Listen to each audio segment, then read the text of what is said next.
Okay, so the end of the video, for those of you guys who watched it, hopefully everybody did.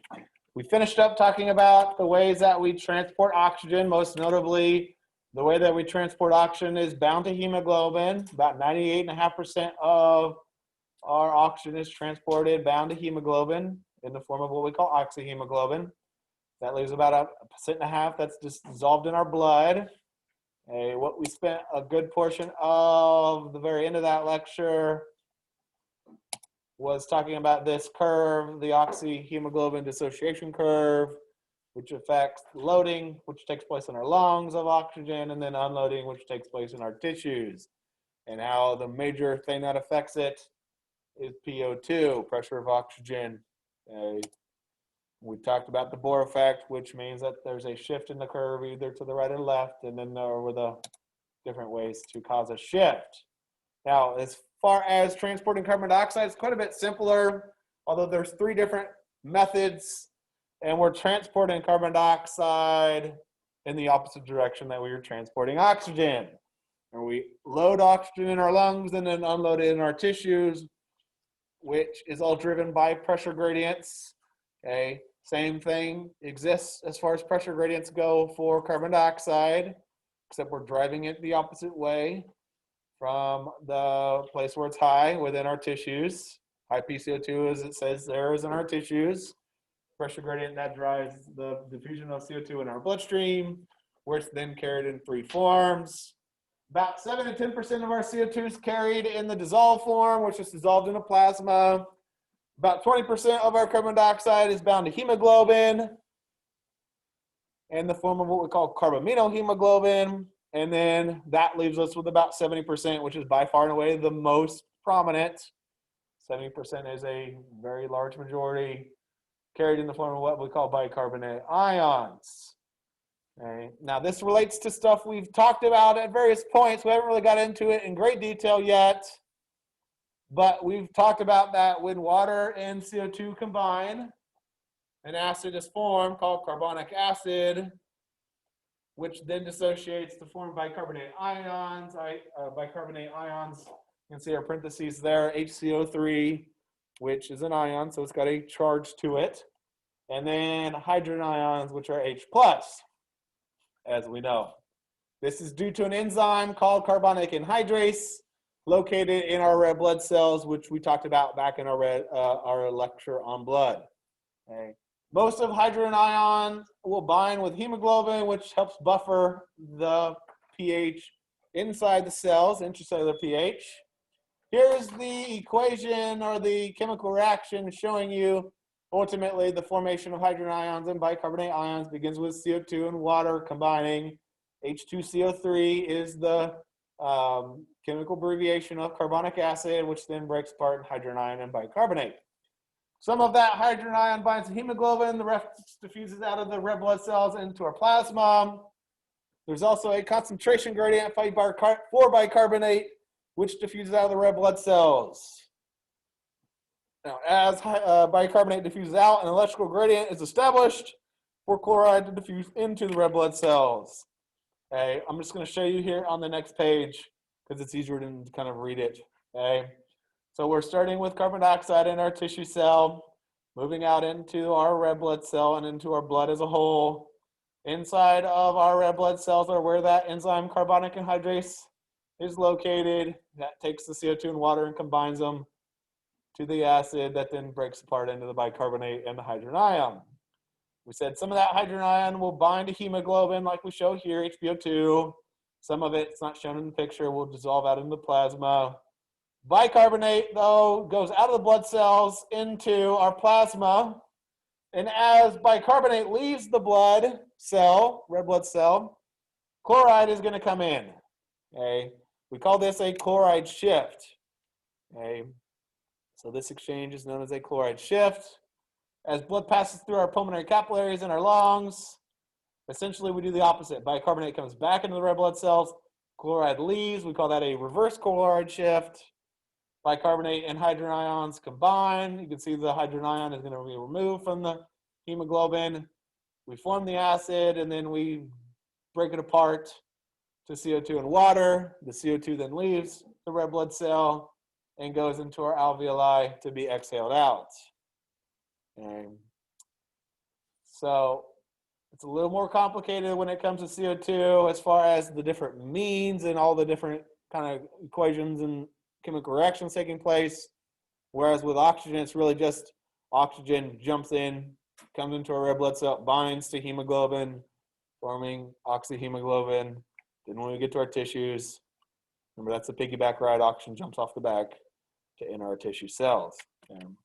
Now the importance when it comes to carbon dioxide, and we've been mentioning this, I've been mentioning this at various points, is that by breathing CO2 off, we're going to help regulate our acid-base balance. And that's because hydrogen ions are a byproduct formed from the dissociation of CO2. Right there, we know hydrogen ions are always associated with acids, like carbonic acid. That's shown here on this page. So as CO2 increases, so does the concentration of hydrogen ions in our blood, causing a drop in pH. Okay. In other words, if I just kind of drew it like this, let's do this. I'll put the whiteboard up. Any increase in PCO2 equals what when it comes to pH? Is it an increase or a decrease?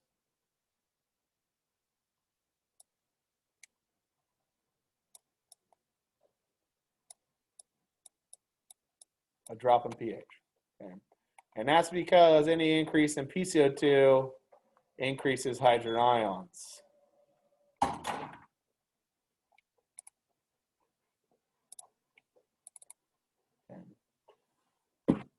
And this is what will stimulate what we call our carotid bodies, which are something we're talking more about here in just 1 second, to increase ventilation so we breathe more rapidly in order to rid more CO2, thus decreasing the amount of hydrogen ions in our blood, which means our pH will go back up, because this is a negative feedback mechanism. So let's talk about said feedback mechanism.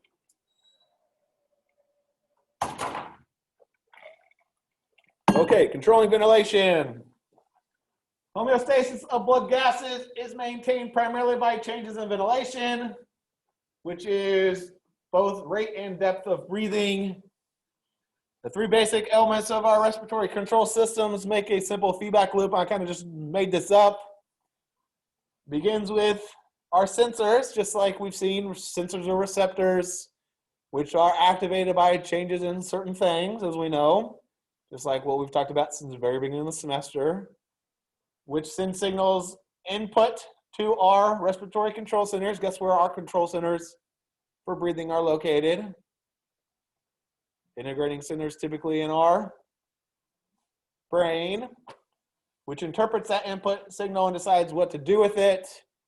In this case, sending signals out to our effectors, which are those respiratory muscles that we talked about last time, most notably the diaphragm, that alter our rate and depth of breathing, which then return us back to homeostasis and turn the feedback loop off. Now, we've already talked about the effectors, our respiratory muscles, the intercostals, the diaphragm, as I just said, but we haven't really talked about, at least in this lecture, the control centers and the sensors. Okay. But we have talked about the control centers before.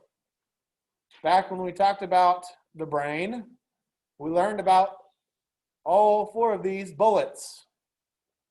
Our medullary respiratory or rhythmicity center, located in the reticular formation of our medulla, is our control center responsible for the basic rhythm of ventilation. We talked about that. Back when we learned about the medulla oblongata, we learned it's in charge of controlling our breathing rate. In our pons, we learned that there's what we call an apneustic and a pneumotaxic area, whereas they're listed here as centers. The apneustic is in the lower pons, And it sends stimulatory impulses to our medulla, to that medullary rhythmicity center, which activates and prolongs an inhalation. So it takes a normal breath and makes it more long and deep. The pneumotaxic center, located in our upper pons, helps turn off the inspiratory area before our lungs become too full of air. In other words, when our pneumotaxic area is more active, our breathing rate is more rapid. Those are going to control our breathing rate, typically without our conscious awareness, allowing us to breathe without having to focus our brain power towards it. But as we know, we can overpower those divisions of our brain when we want to control our breathing rate, more importantly, like when we want to stop breathing, which sounds kind of weird, but it's a very important thing that we can do, because stopping breathing keeps us from like sucking in water when we jump in a pool or take a shower. So our cerebral cortex is responsible for that. Breathing is generally under voluntary control to a considerable amount or to a considerable extent, and our cortex can override the functions of the brainstem within limits. Key is within limits. We can't just hold our breath forever. A voluntary control is protected because it enables us to prevent water or irritating gases from entering our lungs. Our ability to not breathe, however, is limited by a buildup of CO2 and hydrogen ions in our body, which I was just getting to, and I want to talk more about right now. Two types of sensors or receptors are involved with our feedback loop, this includes our central and our peripheral chemoreceptors, which, if we think back to just our last lecture when we talked about regulating blood pressure, we actually learned about the peripheral chemoreceptors. Okay. Located in our carotid bodies at the bifurcation of our carotid, and our aortic body is located above and below our aortic arch, responding to three things. The same three things that affected our blood pressure affect our breathing rate. Okay. Those were hypoxia, or low PO2, hypercapnia, or high PCO2, and a drop in pH, or what we could say an increase in hydrogen ions. Now, our central chemoreceptors are located up in the brain, around the medulla or near the medulla, surrounded by brain extracellular fluid, and respond to changes in extracellular fluid's hydrogen ion concentration. Any increase in hydrogen ion concentration stimulates us to breathe more rapidly, whereas a decrease in hydrogen ions inhibits those central chemoreceptors. Okay. So the three things that are most important to control our breathing rate: the levels of oxygen in our blood, which should be common sense; levels of CO2 in our blood, which should also be common sense; but then the amount of hydrogen ions, which affects our pH. So if we hold our breath, and I talked about this when we talked about blood pressure, holding your breath means you're not breathing in oxygen, right? What's that do to your PO2? Makes it go down. By not exhaling out CO2, your PCO2 goes up. And what does CO2 and water combine and form? An acid, which makes your pH go down. So all those three things can trigger a change of ventilation just by doing something simple like holding your breath. So as a result of increased PCO2, decreased pH, or decreased PO2, our central and peripheral chemoreceptors will stimulate the inspiratory center, causing hyperventilation. What's hyperventilation mean? What does hyper mean? Hyperglycemia, we learned, was high blood sugar. Hyperventilation means high ventilation, faster breathing. Okay. More rapid breathing means more O2 inhalation, more CO2 exhalation, causing your PO2 to go up, your PCO2 to go down, and your pH to go back up where it belongs. Definitely know that last sentence there on the page. Here's the feedback loop that your textbook gives you for this situation. So some stimulus decreases homeostates by causing an increase in blood PCO2 or by decreasing pH or PO2.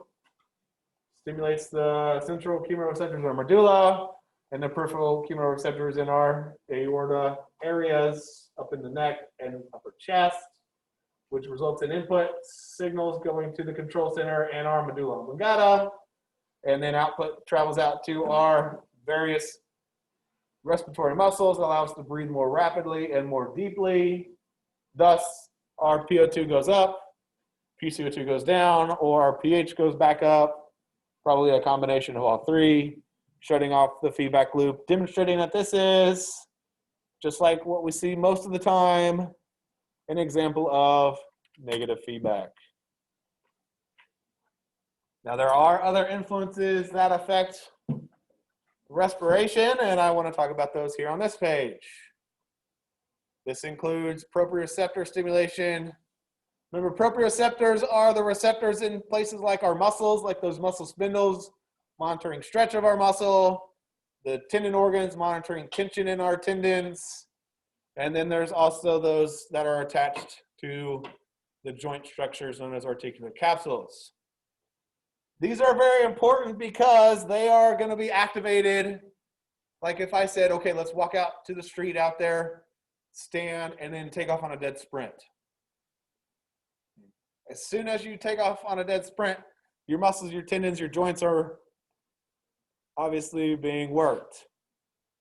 And as soon as you start exercising, those proprioceptors are stimulated to help get the rate and depth of your breathing to change. Because for those first few seconds when you're sprinting down the road, you're not going to see much of a change in your blood for pH, for PO2, for PCO2. But it's coming, and it's coming quick. So by getting signals coming from those proprioceptors, we can already start to change our breathing rate so that we don't see a big change in those three different conditions. Does that make sense? Okay. The inflation reflex involves stretch-sensitive receptors called baroreceptors, which are found in the walls of our bronchi and bronchioles. When they are overstretched during overinflation of our lungs, nerve impulses are sent along our vagus nerves to the inspiratory and apneustic areas in our brain, and those brain regions become inhibited and cause us to exhale. This exhalation reduces the stretch placed on the baroreceptors and our stimulus is dropped. Kind of like what we saw with the baroreceptor reflex for blood pressure. When pressure was high, they caused pressure to go down. Kind of the same thing, except now we're in the lungs and the bronchial tree. What's our limbic system known as? What was the nickname for our limbic system? I've asked you this 100 times, I think. Or feels like anyway. It's your emotional brain, right? Okay. Thinking about how like emotions can affect blood pressure. Talked about that, heart rate, and those kinds of things. With the limbic system, your emotions can affect your breathing rate. You athletes out there, before a game, when you're all excited and jacked up, ready to go, not only is your blood pressure, your heart rate up, but your breathing rate is up. So the anticipation of activity or emotional anxiety may stimulate the limbic system, which then sends signals that increase our rate and depth of breathing. Temperature, body temperature. An increased body temperature increases the rate of inspiration, whereas a decreased body temperature decreases our rate of inspiration. Whereas a sudden cold temperature causes a temporary apnea. What was apnea again? Apnea is the cessation of breathing. So when people say that cold took my breath away, it literally does. Very sudden, very short, but it's kind of cool that it actually does. Same thing actually happens when we have pain, like sudden severe pain, but more prolonged pain causes increases in respiratory rate. Irritation of airways, like breathing in something that smells terrible or something that's kind of noxious, will cause immediate cessation of breathing, but that's followed by coughing and sneezing.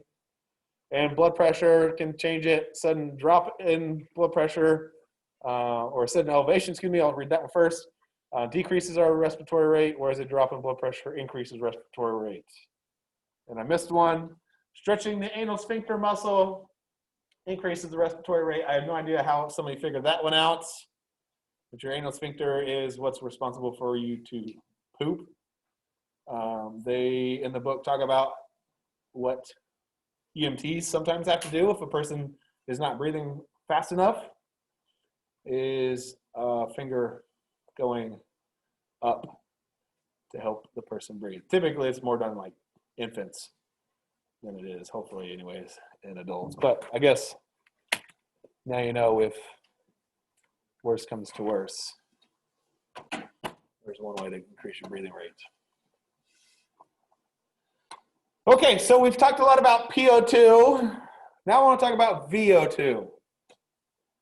The V in this abbreviation stands for volume. And that's what we're talking about here, volume of oxygen consumed by the tissues of the body. One thing to get oxygen in your body, it's more important to actually use that oxygen to consume it to make ATP. Okay? As our body performs more work, the demand for energy increases, thus increasing the amount of oxygen extracted by our blood, from our blood, excuse me, through aerobic respiration, thus leading to increased oxygen extraction. In other words, the more active we are, the more oxygen we need, the more oxygen we'll consume. Okay?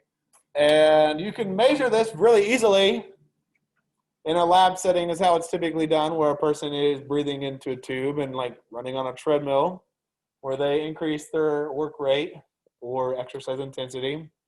We see a pretty linear response growing at a 10 milliliter per watt per minute until we reach a point, and there really should be a line right here. I don't know why it's kind of not there, going horizontally. Nope, I'm not sure why it's not showing up. But there's a point where it plateaus off. We call this our VO2 max, which is the maximal amount of oxygen consumed by our tissues of the body. VO2 max is a very, very great predictor of how successful of an endurance athlete you're going to be. You can increase your VO2 max definitely by training. But if you want to be a world-class athlete, whether it's a great distance runner or a great bicyclist, here's a great way to be a world-class athlete. Pick your parents wisely.